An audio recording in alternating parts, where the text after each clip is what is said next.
bonjour. Je salue le peuple du Seigneur dans le nom de Jésus. C'est pour moi un honneur et une grâce de la part du Seigneur de venir devant vous ce matin. Et je suis encore content de vous voir tous en bonne santé. Ce matin, nous allons faire notre prédication de ce matin. Nous allons faire une petite étude tous ensemble. Et le passage sur lequel nous allons nous baser ce matin se trouve dans le livre de Jean, chapitre 2, du verset 1 au verset 11.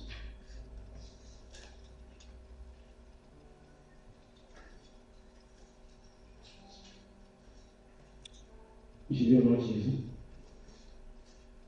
Il a été fait. 3 jours après, il y eut des noces à Cana en Galilée. La mère de Jésus était là, et Jésus fut aussi invité aux noces avec ses disciples. Le vin ayant manqué, la mère de Jésus lui dit: ils n'ont plus de vin. Jésus lui répondit: femme, qu'y a-t-il entre moi et toi? Mon heure n'est pas encore venue. Sa mère dit au serviteur: faites ce qu'il vous dit. Or, il y avait là 6 vases de pierre destinés aux purifications des Juifs, et contenant chacun 2 ou 3 maisons. Jésus leur dit: remplissez d'eau ces vases, et ils les remplirent jusqu'au bord. Puisez maintenant, leur dit-il, et apportez-en à l'ordonnateur du repas. Et ils lui en apportèrent. Quand l'ordonnateur du repas eut goûté l'eau changée en vin, ne sachant d'où venait ce vin, tandis que les serviteurs qui avaient puisé l'eau le savaient bien, il appela l'époux et lui dit: tout homme sert d'abord le bon vin, puis le moins bon après qu'on s'est ému. Toi, tu as gardé le bon vin jusqu'à la fin. Le verset 11. Tel fut à Cana en Galilée le premier des miracles que fit Jésus. Il manifesta sa gloire et ses disciples crurent en lui. Je vous invite à la prière. Père éternel, Dieu de grâce et de volonté, Papa, à toi la connaissance, à toi la sagesse. Ta cœur élevé au-dessus de toutes choses, Seigneur, ce matin, nous demandons de notre grâce. Pardonnez encore ce matin. Seigneur, dépose quelque chose de nouveau dans le cœur ce matin. Seigneur, fais que je puisse diminuer et que toi tu grandis. Et je veux faire juste comme un canal transfert, tu passes vers pour bénir ton peuple, pour parler à ton peuple ce matin. Et qu'à la fin de toutes choses, l'honneur et la gloire te soient dédiés. C'est dans le nom de Jésus que nous avons dit. Amen. Dans le passage que nous avons lu, on parle du premier miracle de Jésus. Il transforma l'eau en vin. Quand je préparais ces moments, je me souviens d'un de mes cousins, pasteur au pays. Lorsqu'on discutait, et que tu lui parlais de boire, de s'enivrer et tout, la seule chose, ou bien la seule réponse qu'il a à te dire, il dit, même Jésus, son premier miracle, était de transformer l'eau en vin. Donc, ce n'est pas une mauvaise chose de boire du vin. Mais ce matin, nous allons voir, à travers ces miracles que le Seigneur a fait, nous allons voir autre chose. Nous n'allons pas voir juste le fait de l'eau qui est transformée en vin. Mais nous allons voir autre chose ce matin. Et j'ai intitulé comme thème de ma prédication ce matin Jésus-Christ, notre habit de noces. Et si nous voyons un peu, au début, lorsqu'il commence, il est écrit au début, chapitre 1 dit, au troisième jour. Au troisième jour, c'est pour signifier que quelque chose s'est déjà passé 2 jours avant. Et si nous voyons que nous verrons un peu dans le livre de Jean, c'est-à-dire le chapitre 1, nous verrons que le premier jour, c'est là où André et son ami ont découvert le Seigneur Jésus. Et ils l'ont suivi. Et au deuxième jour, nous voyons que le Seigneur Jésus a rencontré Philippe et il lui a dit de le suivre. Nous voyons qu'il commençait à se constituer ses disciples. Et là, dans ce moment où sa mère est invitée, il est invité dans une fête de mariage. Il n'y a rien d'extraordinaire, juste que tout le monde, moi y compris, je ne sais pas si quelqu'un d'entre nous le rêve ou pas, ne voudrait pas se marier un jour. Et quand de plus bon encore, durant ce mariage, tu as le Seigneur Jésus qui est invité.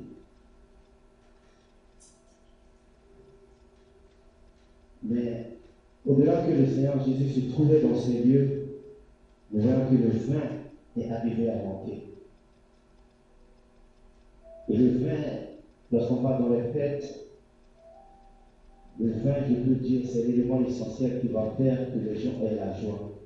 Au-delà de cette fête de mariage, c'est le vin qu'on voit, qui fait qu'on puisse être dans la joie et fêter ces moments. Mais le vin au milieu de cette noce, au milieu de cette mariage, vient à manquer. Il n'y a plus de vin. Et si nous voyons, dans le verset 3, la mère de Jésus qui dit, ils n'ont plus de vin.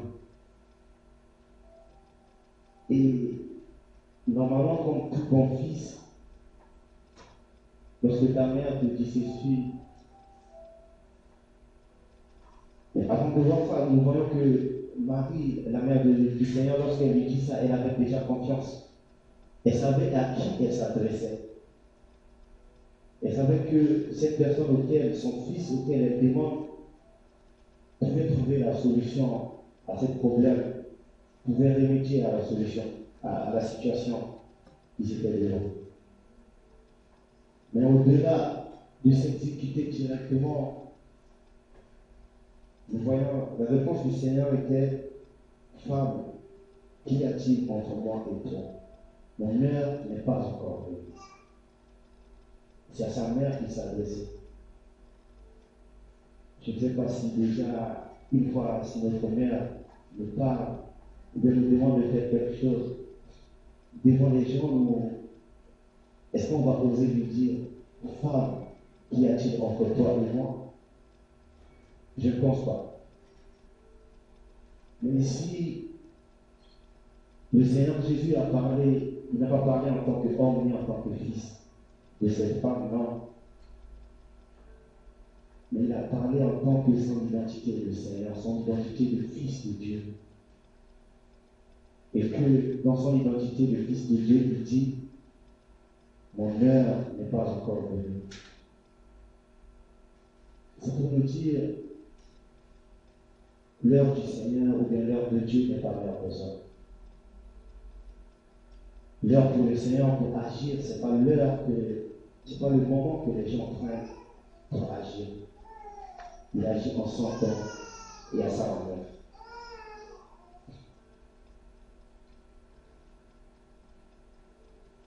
Et au-delà de cette question que sa mère dit, il a répondu à sa mère, mon mère n'est pas encore devenue femme.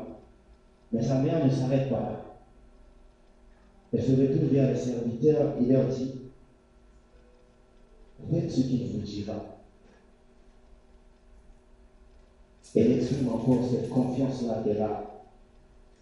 Parce que les gens qui sont dans cette noce ne connaissent pas tous ce Jésus qui est au milieu d'eux. Mais sa mère Marie, elle déjà elle connaît l'histoire de cet enfant. Et c'est que cet enfant, elle ne l'a pas conçu d'une manière ordinaire comme tout le monde pouvait avoir un enfant. Et elle connaît la capacité par laquelle pouvait agir cet enfant. Elle dit faites tout ce qu'il veut dire. Et nous voyons que dans cette fête, ils ont tout prévu, je pense. Ils ont prévu à manger, ils ont prévu du vin. Mais tout ce qu'ils ont prévu, il y a eu un échec à la fin parce que le vin a manqué. C'est pour nous dire les programmes de l'homme peut tout fonder, l'homme peut tout programmer. Mais l'homme est limité. L'homme est limité.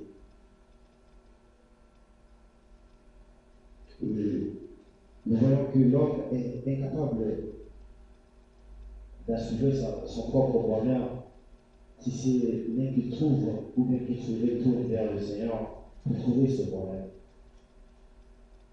Car le vin qu'il y avait pour cette fête a manqué, le vin qu'il y avait pour leur propre bonheur a manqué. Et là, ils se sont retournés vers le Seigneur pour demander de l'aide.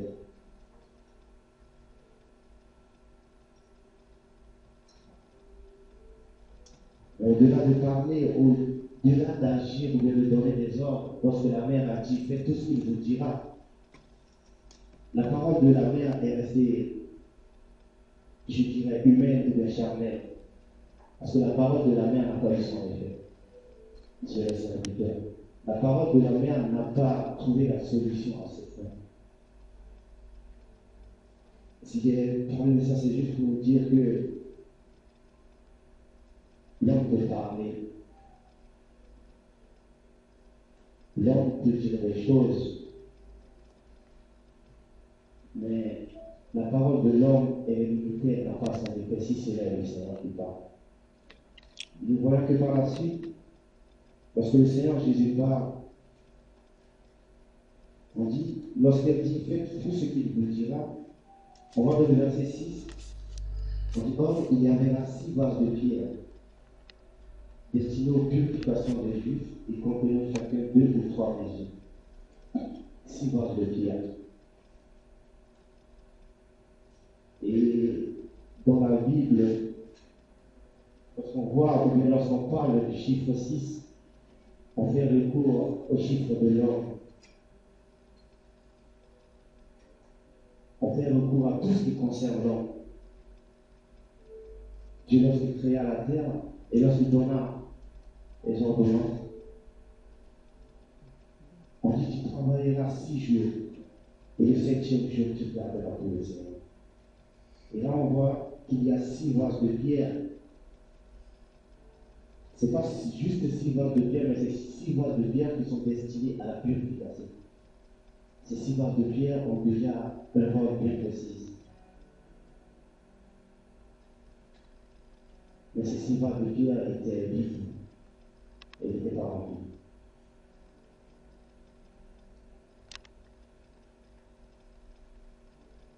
Et le Seigneur de dire remplissez d'eau ces vases et il les remplir jusqu'au bout. Remplissez d'eau ces vases. Il les remplit jusqu'au bord. Puis il dit puisez maintenant, leur dit-il, et apportez-en à l'ordonnateur du repas, et ils leur apportèrent. Ce premier miracle a tant de significations, il veut dire beaucoup de choses. On peut tirer beaucoup de leçons ou des enseignements dans ce premier miracle. On voit qu'il y a 6 vases de pierre qui ont été remplis jusqu'à bord. Et nous voyons que dans la Bible, on dit l'homme, lorsque le Seigneur Jésus parle, il dit l'homme a un cœur de pierre. Et le cœur de pierre, c'est si vaste qui servait à la purification. Ces vases de pierre ne pouvaient pas purifier l'homme jusqu'à son intérieur, non. C'était pour purifier l'extérieur du corps. C'était pour purifier ce qu'il y a de visible à l'homme humain, mais ne purifiait pas l'extérieur. Mais le Seigneur Jésus remplit, il ordonna qu'on remplisse ces vases d'eau. On remplisse l'intérieur de ces vases d'eau. C'est pour nous dire que la vie chrétienne n'est pas seulement ce qu'on voit à l'extérieur. La vie chrétienne ou bien le service n'est pas seulement ce qu'on peut voir à l'extérieur. Mais c'est cette vie-là que le Seigneur Jésus remplit qui est à l'intérieur de nous, qui va s'exprimer. Parce qu'au essentiel, on verra que lorsque on est venu pour mettre l'accent sur la tête de David, le prophète lui-même, il était surpris de voir que tous les grands frères qui sont passés, ils n'étaient pas ceux-là que Dieu a choisis. Ils étaient bien grands, costauds, forts. Et normalement, lorsqu'on devait choisir un roi, c'est ceux-là qu'on doit choisir parce qu'ils sont forts pour peuvent défendre la nation. Mais c'est un enfant qui est venu pour Dieu et Dieu lui dit de bénir cet enfant. Mais au-delà de Dieu de le bénir, il y a un passage fort qui m'a marqué, c'est il est écrit l'homme voit à ce qu'il frappe aux yeux. Mais Dieu voit ce qui est dans le cœur.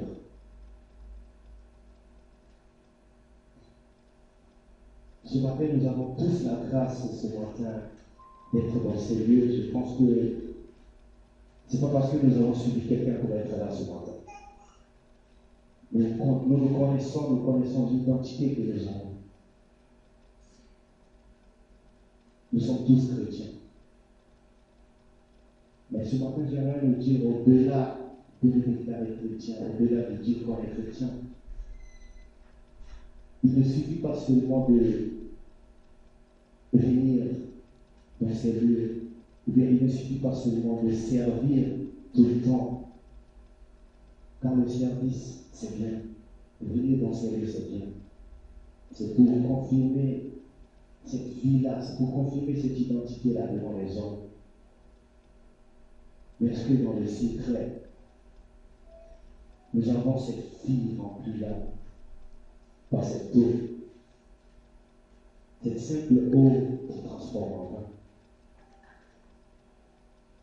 Est-ce que dans nos cœurs, nous avons cette marche chrétienne-là qui peut donner gloire au Seigneur? Absolument, le vin qui l'a transformé n'était pas un simple vin. On peut voir que lorsque l'ordonnateur a goûté, lui, il ne savait pas où venait ce vin. Mais le vin était de bonne qualité. Il n'y avait que les serviteurs qui ont reçu l'ordre de remplir cette vase, qui savaient d'où est sorti ce vin. C'est pour nous dire, dans notre vie et dans notre marche, nous n'avons pas besoin que tout le monde voit les miracles dans nos vies, tout le monde voit ce que Dieu fait dans nos vies. Ces serviteurs étaient dans le secret du Seigneur. Eux, ils étaient dans le secret. Eux, ils savaient déjà d'où venait ce vin. Et à l'ordonnateur de dire, il appela les gens pour nous dire, tout en pensant d'abord le bon vin au début de la fête, tout en pensant le bon vin au début pour que lorsque les gens soient délivrés, c'est là qu'on peut sortir le mauvais vin à la fin. Je pense que nous tous, lorsque nous sommes dans les fêtes ou lorsque nous organisons les fêtes, c'est les meilleurs repas et les meilleurs vins qu'on sert au milieu. Et ce Dieu-là, lorsqu'il agit, il n'agit pas comme les hommes. Il agit à sa manière. J'aimerais dire à quelqu'un ce matin, comme nous l'avons chanté, il ne t'a pas oublié.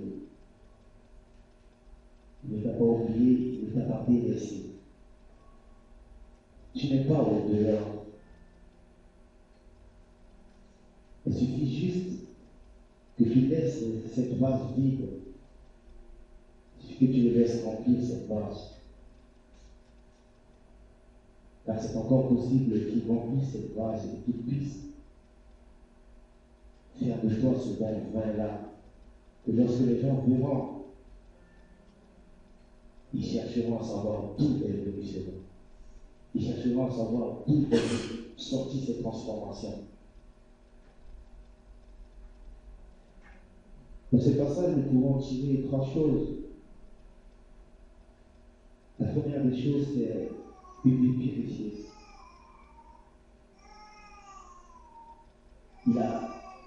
Il pourrait ainsi dire, il a purifié par cette eau qu'il a versée. Il a changé l'état de cette vase. De cette vase de pierre, il l'a changé. Et lorsque ses serviteurs sont allés puiser, et lorsqu'il a dit puiser et apportez-en à l'ordonnateur, je ne sais pas comment ils ont fait ou bien comment ils ont pensé ça, mais eux savaient que c'est de l'eau qu'ils étaient en train d'amener à l'ordonnateur de ce moment. Donc voilà cette foi-là que les serviteurs ont posée dans l'ordre que le Seigneur les a donné. On cherchait du vin, on ne cherchait pas de l'eau. Mais il a rempli la vase de l'eau et il a dit puiser cette eau dans la maison. On voit la foi qui accompagne l'accomplissement de la Seigneur. Bien souvent, nous demandons, bien souvent, nous cherchons. Mais en cherchant et en demandant, nous doutons en même temps. En cherchant, nous prions le Seigneur. Et juste à côté, nous cherchons encore d'autres portes de sortie. Et nous pouvons appeler, non, moi j'ai 3 plans. Le plan A, c'est le Seigneur, le plan B, le plan C. Nous avons plusieurs plans. Et le problème, c'est que dans tous ces plans, nous devons faire un choix entre ces plans. Lequel de ces choix allons-nous faire? Est-ce que notre foi dans ces projets s'est posée sur la prière que nous avons faite à Dieu ou bien cette foi-là, elle est divisée?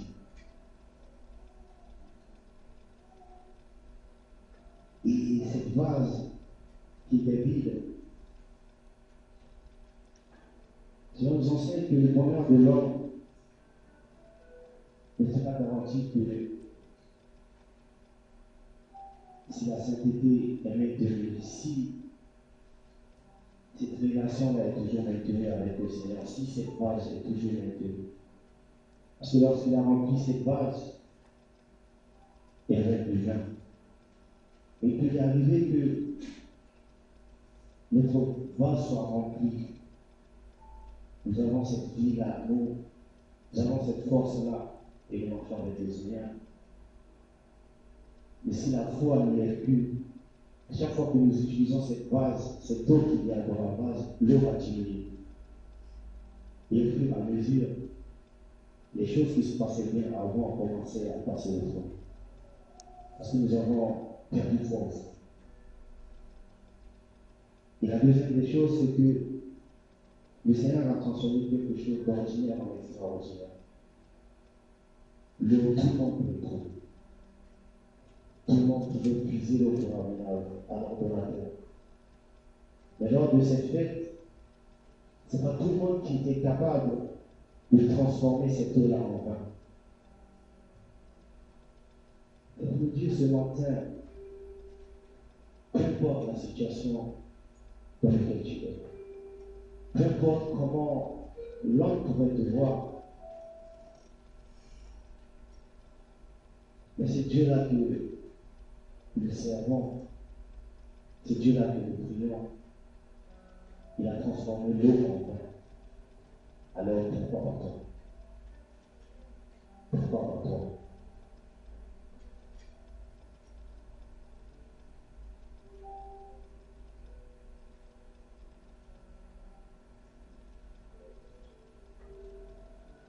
Et la troisième des choses, nous voyons qu'il y a la joie lorsque ce bon vin a été servi. Nous voyons qu'il y a la joie et la cérémonie a pu reprendre parce que le Seigneur a servi cette heure. Il a servi le bon vin au bon moment. Le Seigneur veut que nous ayons toujours la joie et la paix. Cette joie ou bien cette paix, il ne la donne pas. Lui-même dit, je vous la donne pas comme le monde vous donne. Lorsque le monde donne, le monde reprend en même temps. Lorsque le monde donne, ça ne gêne pas. Dans 1 Thessaloniciens 5, verset 16, il est écrit, soyez toujours joyeux. Mais pas écrit, soyez souvent joyeux. Parfois, les regards un peu familiers, mais soyez toujours joyeux. Car c'est le Seigneur qui donne cette joie.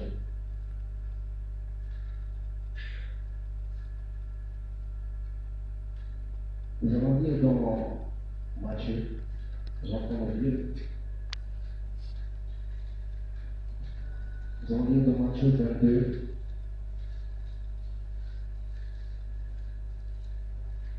À partir du verset 2 jusqu'au verset 14.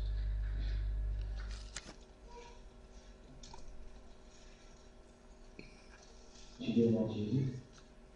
Il est écrit, le royaume des cieux est semblable à un roi qui fit des noces pour son fils.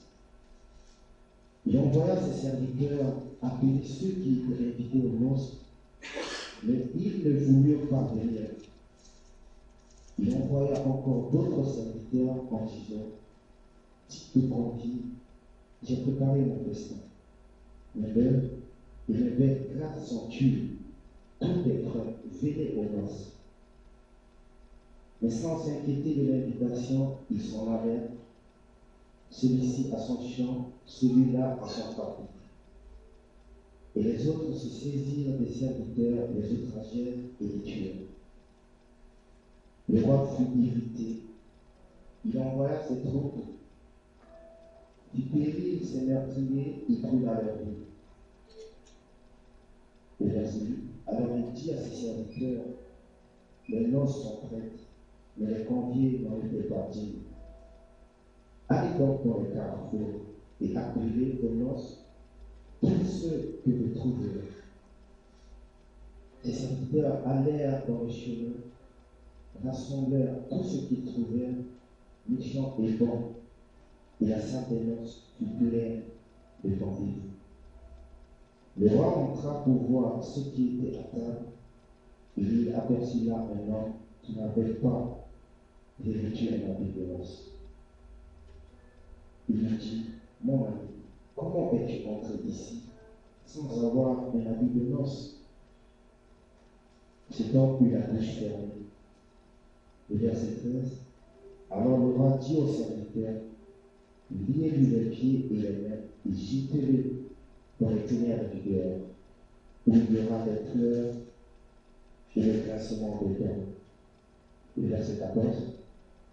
Car il y a beaucoup d'appelés, mais peu de noms. Nous voyons que dans ce passage, il y a une scène qui se passe. Il y a un roi qui prépare les noces de son fils. Et si on voit bien sûr, dans cette noce, il y a déjà la liste des invités qui est définie. Il y a déjà ceux qui devaient être dans cette fête. Et lorsqu'il envoie les invitations, ceux qui étaient invités, ceux pour qui la fête a été préparée, ne voulait plus venir. Il ne voulait plus venir à la fête. Et le roi, pour que la fête puisse avoir lieu, pour que le noces de son fils puisse avoir lieu, il envoie ses serviteurs. Il dit, allez-y dans le carrefour. Allez-y dans les lieux peu fréquentables et ramenez des gens pour cette noce. Il n'a pas dit aller chercher des bons, des meilleures personnes, non. Lorsqu'ils sont partis, ils ont pris des bons, des moins bons, des méchants et des gentils. Et la salle fut remplie. Et la noce pouvait commencer. Mais au-delà de ce que tous ces gens qui étaient conviés gratuitement, eux, ils ne s'attendaient pas à venir dans ces lieux où ils sont conviés. Le roi, lorsqu'il est entré, il y a un homme qui attire son regard. Cet homme n'était pas vêtu de l'habit de noces. Et le roi est venu lui demander, qu'est-ce que tu fais dans ces lieux, puisque tu n'as pas d'habit de noces. Et cet homme, on dit que le roi ordonna à ses serviteurs qu'il y a cet homme et le jetait dans les ténèbres du dehors. Nous voyons que si on voit cette histoire, on dira que ce roi, il est méchant. Et que lui-même, il se contredit. Parce que cet homme qui est venu sans habit de noces, il ne s'attendait pas à venir dans ce mariage. Il ne s'attendait pas à venir dans une fête, il était au carrefour, il était dehors. Mais au-delà de ce que ce roi dit, à l'épreuve de tout le monde, ce roi a encore mis une exigence, il faut des habits de noces. Il faut une habit de noces pour entrer dans ce lieu.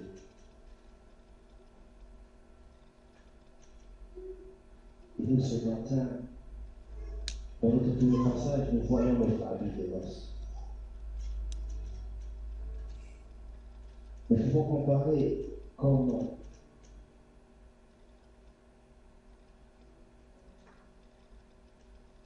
cette fête, c'est Dieu qui organise le noces, on peut le comparer ainsi. Et si nous voyons bien que au début, le salut n'était pas pour tout le monde. Nous, au début, on nous qualifiait d'impies, d'inséquences, de païens. Le salut était pour les Juifs. Mais ce roi-là, dans son amour, il a pourvu pour nous qui n'étions pas Juifs, nous qui n'étions pas conviés. En voyant ce Jésus-là venir mourir à la croix, pour que son sang, pour que lui puisse nous revêtir de cet habit de noces pour que le Seigneur accepte le royaume de Dieu. Pour que nous puissions avoir accès à Dieu. Nous n'avons pas besoin d'un homme autre que ce Jésus-là.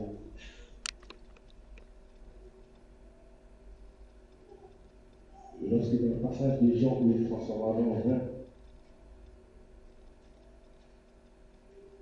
on voit qu'il est possible que ce Jésus-là est capable de transformer nos vies. Peu importe la situation dans laquelle nous nous trouvons, peu importe où nous étions, il est capable de transformer nos vies. Car il est venu établir dans nos vies une nouvelle alliance avec Dieu. Il est venu établir dans nos vies une nouvelle alliance avec Dieu. Mais cette nouvelle alliance ne pouvait passer que par la croyance en ce Jésus-là. Dans le premier verset que nous avons lu de Jean, le verset 11 dit, elle fut à Cana en Galilée, le premier des miracles que fit Jésus. Et il est dit encore, il manifesta sa gloire. Et au-delà de manifester sa gloire, c'est de prier en lui. Ceux qui étaient là ont eu le vin. Ceux qui étaient là ont eu le bon vin. Ils ont été servis. Mais les disciples n'ont pas seulement eu le bon vin, ils ont cru en qui était ce Jésus.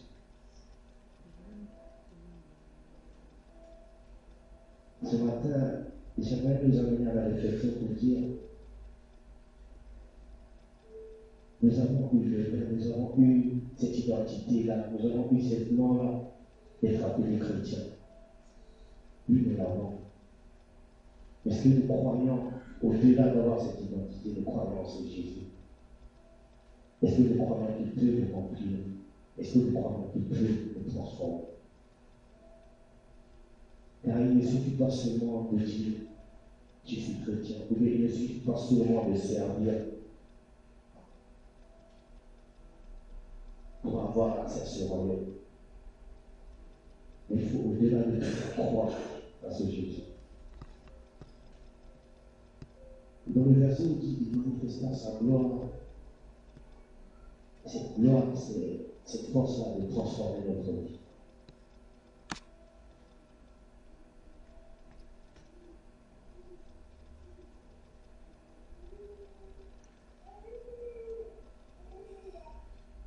Dans le livre d'Apocalypse, je vais finir par ici. Apocalypse 19, du verset 7 à 9, il est écrit: réjouissons-nous, soyons dans l'allégresse, et donnons-lui gloire, car les noces de l'agneau sont venues, son épouse s'est préparée. Il lui a été donné de se revêtir d'un fin lin éclatant pur. Car le fin lin, ce sont les œuvres justes des saints. L'ange me dit, écrit, ceux qui sont appelés au festin des noces de l'âme. Puis il me dit, ces paroles sont des véritables paroles. Il me dit que nous sommes seuls dans la régresse, dans cette noce de l'agneau. Et ceux qui étaient J'ai le deuxième micro.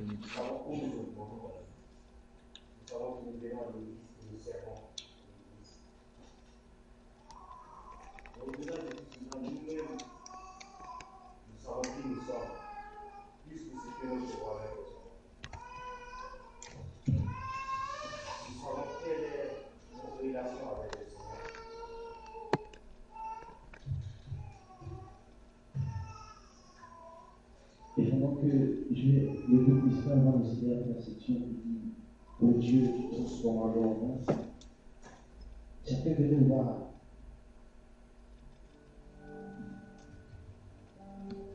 rechercher encore ce Dieu-là, va le prier.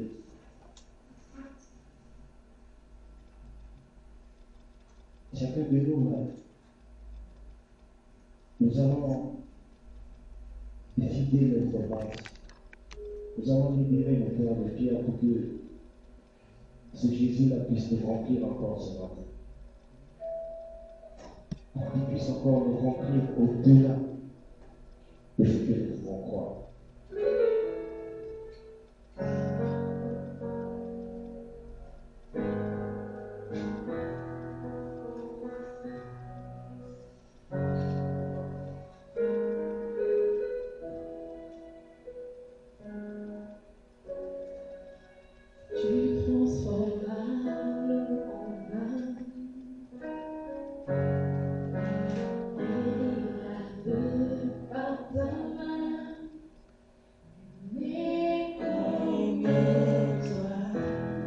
J'ai envie de dire ce matin, lui est pour toi, Seigneur.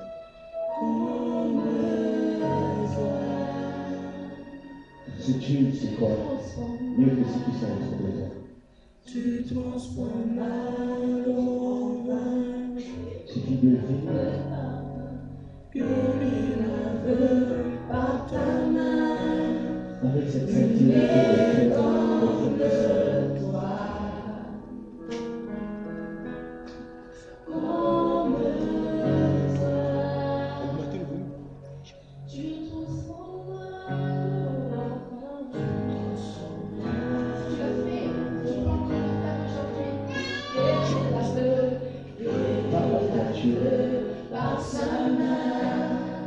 tu sais pas quoi ce Dieu là peut te transformer. Rien n'est impossible. S'il a transformé l'eau en vin, pourquoi il ne le fera pas pour toi? Au-delà de femme, il suffit de croire. De croire en ce Jésus.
Et toi tu es